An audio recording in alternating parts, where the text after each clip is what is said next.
বছরের প্রথম দিন থেকেই দাপট দেখাচ্ছে শীত।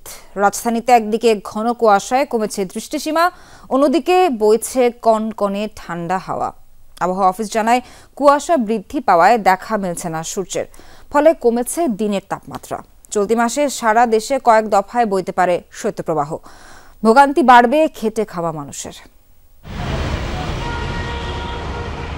ক্যালেন্ডারের পাতা উল্টানোর সাথে সাথেই বদলে গেছে আবহাওয়ার চিত্র। হুট করেই বেড়েছে শীতের প্রকোপ, কনকনে ঠান্ডা বাতাসে কাঁপছে জনজীবন। সূর্যের তো দেখা নেই, উল্টো বেলা গড়ানোর সাথে সাথে বাড়ছে ঠান্ডার অনুভূতি। সারা দেশের তুলনায় রাজধানীতে শীতের তীব্রতা কিছুটা কম, তবে জীবনের চাকা তো থেমে থাকার নয়। হাড় কাঁপানো শীতের মধ্যে কাজে নেমেছেন নগরবাসী।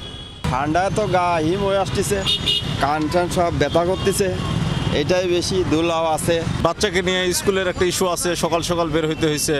তবে ওভারঅল মোটামুটি একটু প্রবলেমই মনে হইতেছে। ব্যবসা করতে পারতেছি না শীতের জন্য, শরীরের কোনো নাই, এনার্জি নাই। কনকনে ঠান্ডায় সবচেয়ে ভোগান্তিতে খেটে খাওয়া মানুষ। তারা বলছেন, তিনবেলা খাবার জোগানোই যেখানে চ্যালেঞ্জ, সেখানে গরম কাপড় বিলাসিতা।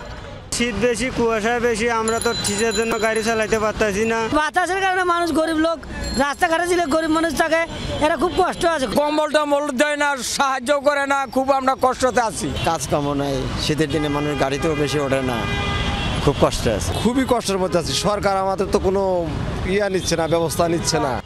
আবহাওয়া অফিসের পূর্বাভাস, তীব্র ঠান্ডা থাকবে আরও কয়েকদিন। জানুয়ারির মাঝামাঝি আরও বাড়বে শীতের প্রকোপ।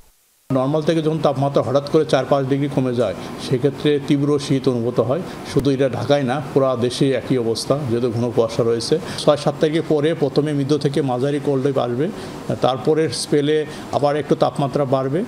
সেকেন্ড উইক বা থার্ড উইকে যায় অনেক জায়গায় তাপমাত্রা মৃদু থেকে মাঝারি, এমনকি কিছু কিছু জায়গায় তীব্র কোল্ড ওয়েভ আসার সম্ভাবনা রয়েছে।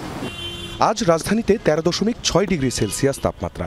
সারা দেশের মধ্যে চুয়াডাঙ্গায় সর্বনিম্ন তাপমাত্রা রেকর্ড হয়েছে 9.8 ডিগ্রি সেলসিয়াস।